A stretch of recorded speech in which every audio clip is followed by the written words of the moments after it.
Hi, and welcome to another episode of Hot Takes with me, the Silver Fox. And a massive row is emerging in the SNP again. This time it's over membership numbers. Ash Regan and then Kate Forbes also joined her in requesting that the numbers be released. That is to say, the actual number of members, how many would be voting online, and how many by postal vote. Eventually, Humza Yousaf also jumped on board and asked for this to be released, but only, I think, so it didn't look as though he was in on the fix. Of course, the executive have declined to release this, the executive in this case being in the corpulent body of Mr. Nicola Sturgeon, Peter Murrell. Why does he seem to have a vested interest in hiding these numbers? Is it possibly because he wants her protege, Humza Yousaf, to get in? And if he doesn't release the numbers, it'll be easier to fudge and fake the results, shroud them in secrecy, shroud them in mystery, and not actually have anything clear and transparent. That's one possible reason. The other possible reason is one of embarrassment. They perhaps don't want to show how many people have left the SNP and how few members there actually are. It could be either of those. Both are valid. But let's have a look at this and see why Peter Murrell wants to hide these numbers. Let's have a look. Okay, furious SNP leadership rivals spark major row with Party HQ, run by Nicola Sturgeon's husband, over its refusal to reveal membership numbers ahead of the election result, amid fears that the race to become First Minister will be rigged. There's no fears about it. It's undoubtedly going to be rigged. Humza Yousaf, Kate Forbes and Ash Regan all took part in a BBC debate, and it was the last televised event before the winner is announced on the 27th of March. Well, we've covered the debate. I'm not going to go into the debate now, retreading the old ground. But this row is emerging. It was initially Ash Regan, as I said, and then she was quickly joined by Kate Forbes, who also realised that any kind of stitch-up would be easy to achieve if nobody knew actually how many votes they would, be expecting to count. If there was 130,000 votes coming in, it'd be easier to say, well, when we appear to have 30,000 votes missing, 40,000 votes missing, where are they? But if nobody knows how many votes are coming in, it'd be easier to lose a sack or two here or there for the opposing candidate. But anyway, the SNP leadership race descended into a vote rigging row tonight, as all three, and this would be last night, of course, as all three candidates to replace Nicola Sturgeon attacked senior party executives, including her husband. Now, when I say all three, and I've mentioned this, it was the two ladies who did it first, and a couple of hours later, he decided, I better be seen to be attempting to be honest for some reason. Although we all know he's completely dishonest and has convictions because he sort of driving a car without insurance while Transport Minister, and of course he takes an oath of allegiance to initially Her Majesty and subsequently to His Majesty, and yet he's now calling for a republic, so that oath of allegiance is meaningless to him as well. But I'm not going to keep digging these people into a hole. Anyway, the three candidates vying to be the next SNP leader have called on the party to publish its current membership figures to show the size of the electorate who will choose the First Minister. And you can guarantee they really don't want to. Peter Murrell, I think, would look at the number of people there and think, if we release this, it will be very embarrassing because it will show how many people have left the SNP. Go figure. Anyway, Humza Yousaf, Kate Forbes and Ash Regan have all said the party must release details of how many people are eligible to vote in the contest. But the party tonight refused to reveal the numbers until the result of the vote is announced on March the 27th, sparking accusations of secrecy. That in itself, refusing to release the numbers until they've doctored them, until they've fixed them, until they've hidden away the votes that aren't for her protege.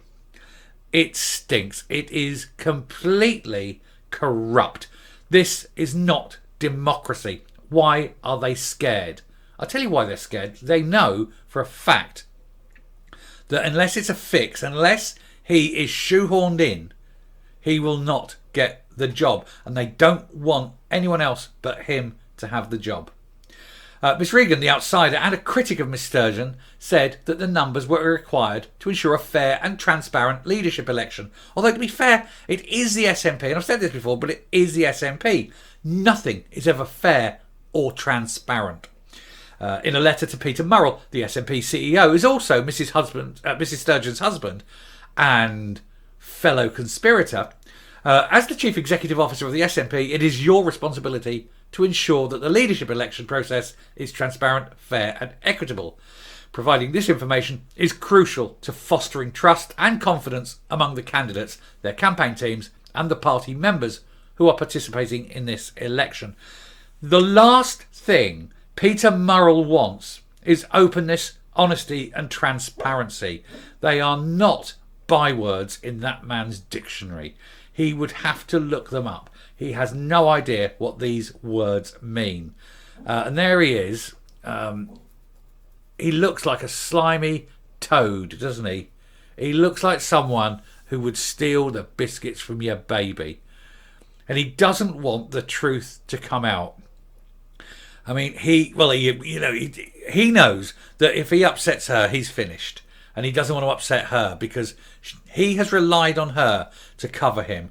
They've both relied on each other. They've both acted as each other's beards. We all know that she is not having any kind of marriage with him. It was a marriage of political convenience because they both like to get on the other bus. But at the time, they didn't want to admit it. I don't know why. Scotland has many lesbians and gay men in positions of authority and power. Why would those two be any different? For some reason, they are self-loathing about their own sexuality for some reason, but they are a grim-looking couple, aren't they? Anyway, voting began earlier this week in the race to replace Nicola Sturgeon as the party's leader and First Minister, with members having the choice of voting electronically or on paper. However, the exact size of the electorate remains a mystery, because that's how they like it. They do not want to admit how many people they have as members. Figures from the Electoral Commission show that in December 2021, the SNP had around 104,000 members, and the Mail on Sunday newspaper reported at the weekend that 78,000 online forms were being sent out. Now, are they saying that sort of 26,000 people have left? Is that where they're going with this? 26,000 people have left. A quarter of the SNP membership has decided to ditch and run. That wouldn't surprise me. But they're not releasing the number of members there are, nor are they releasing the number of voters by mail-in and by online. And it stinks. It absolutely stinks. And they say things, fish stink from the head down. Well, so does the SNP. And when the chief executives of the SNP are not releasing information and hiding it, you know that this is going to be a stitch-up from day one. A spokesman for Miss Forbes said, "It is standard practice for any election to be made aware of the voting numbers in advance. This should be no different." And she is right. Neil Gray, who is Mr Yousaf's campaign manager, as well as being a Scottish Government minister, said, "Yesterday, Humza's campaign team also asked, eventually, for the figures to be published and sought assurances that this would be done as soon as possible. But tonight, an SNP spokesman would only say, candidates have already been made aware that responsibility for the leadership election does not rest with any member of staff. And the candidates have been told that the number of votes, percentage share and turnout will be published when the result is declared, after they've changed, moved, hidden, destroyed and otherwise doctored the result." And it comes after the trio last night doubled down on their extreme plans for the country's future in another brutal televised bun fight, which I won't go into. The rest of this piece is all about that debate last night, which I will spare you from. But it does absolutely stink of corruption and of a fix. And it is now clear that if Humza Yousaf does become leader, there always will be questions as to the veracity and the legality of his leadership.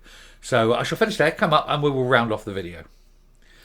As far as I can tell, there are 3 reasons why Peter Murrell will not release this information. I think number 1, he's a buffoon, he's an idiot and he's a moron who doesn't know how to release the numbers or even what the numbers are. We must consider that this is at least a possibility. Secondly, and I think slightly more likely, is sheer embarrassment. I think the number of people that have left the party, especially in recent sort of weeks and months, will be particularly embarrassing because it'll be so high ever since they've pushed this woke ideology and this transgenderism as the altar to which they all pray. I think even the SNP members can't stomach a lot of what they're doing now, and I think that they would be highly embarrassed in showing that perhaps a quarter of their membership has sort of drifted away. But I think ultimately, and the most likely, in my opinion, the most likely, is that we are looking at sleaze and corruption, and that the fix is going in to ensure that Humza Yousaf is anointed leader. Following the great leadereen's departure, they will anoint a new leader in her image, and of course it will mean that she still has a hand in Scottish politics, quite literally in his case, glove puppeting. So I think that's why they want him. The fact that these numbers aren't being released means that if he does become leader, it'll be immediately suspect. He will not be seen to be an uncontroversial election. There'll always be doubt as to the veracity of these numbers, as to the legality of these numbers. It may well end up going to the courts. And I don't think Humza can handle that, because I don't think he's got the ability to lie to the same fluency and extreme skill that his mentor can. Let's face it, Sturgeon was a consummate liar, a consummate distorter of truth, whereas Humza, as we all know, is just a buffoon, an idiot, a man who cannot do a day's work without cocking it up at least 3 times and getting lost in his own office block. But hey, it's up to the SNP membership, and we'll find out in a week or so's time. It's going to be fun though, isn't it? But anyway, we'll round off there. I would ask you though, do please consider subscribing to the channel. Every time you hit that subscribe button, it makes us a little bit louder, and we can keep our eye on these people and make sure that they're held to account. Also, ring the bell, make sure you don't miss my next output. Anyway, leave a like, leave a comment, please share the video, and until next time, stay safe, stay well. Let's hope they do release those figures, because I think it'll be embarrassing. And goodbye.